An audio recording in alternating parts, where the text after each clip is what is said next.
Hello, welcome back to SCI Teach. This is a physics practical video on optics. So we're going to carry out a practical as shown on your screen now to see focal length in display.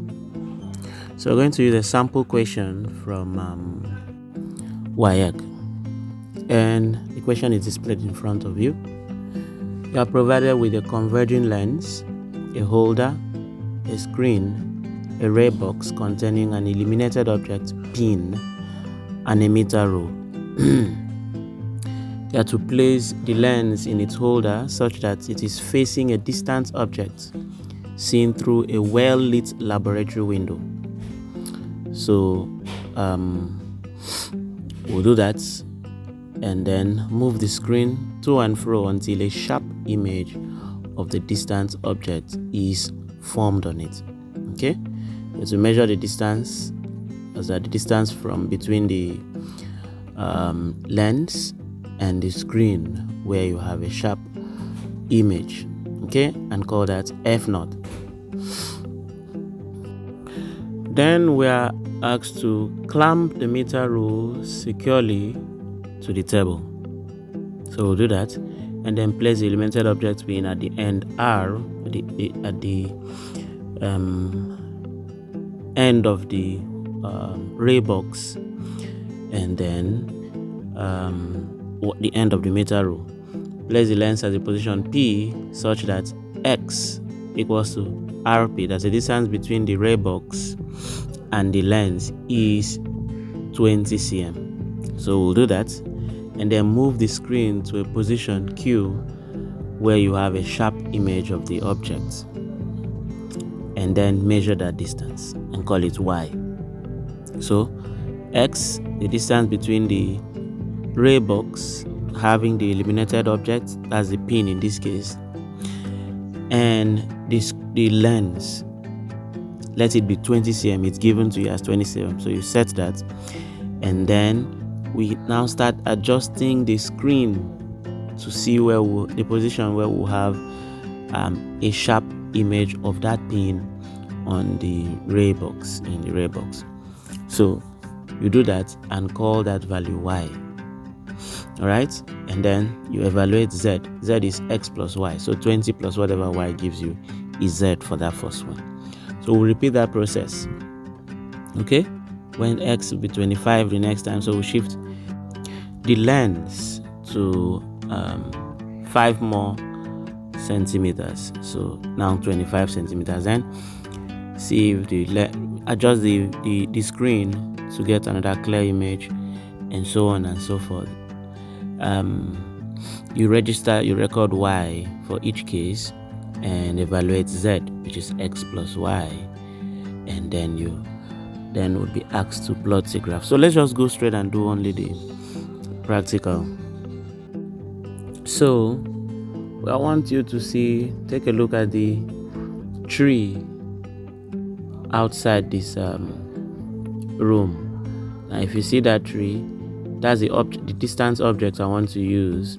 Okay, so I will adjust my screen to try and receive a clear or the sharpest possible image of this tree on my own screen through the lens. Okay, so this is the distance that gives me the sharpest possible image of that tree, and you see is inverted.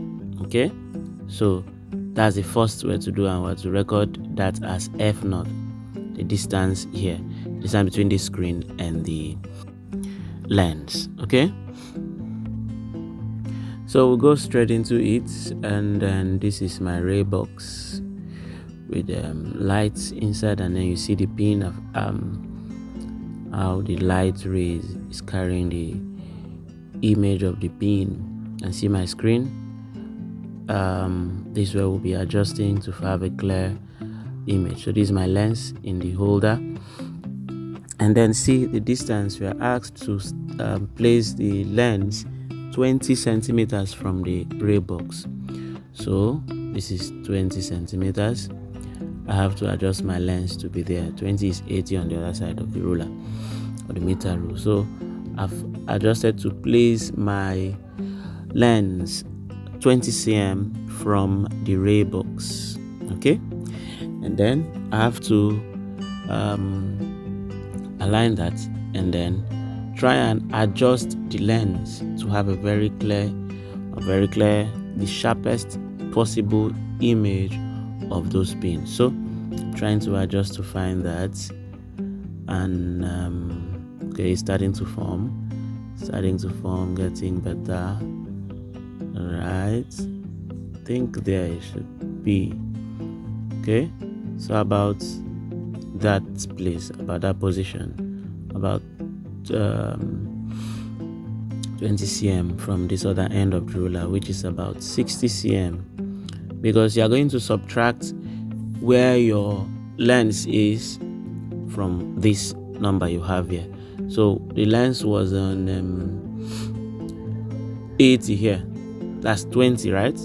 20 from this other end, if you're counting from the ray box. That was 20 cm from the ray box, but from that 20 cm to the other point, which is 20, will be 60.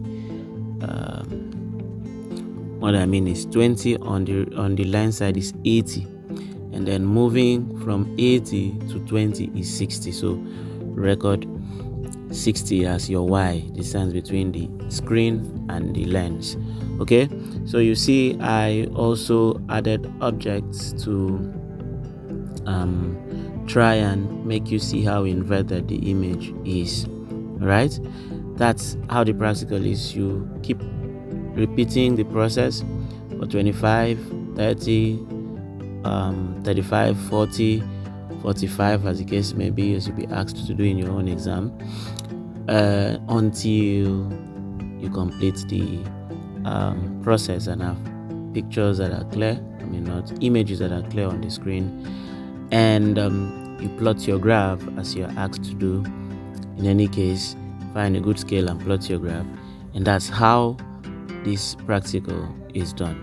Okay, so let's keep adjusting a little and see how clear the images will become. Enjoy.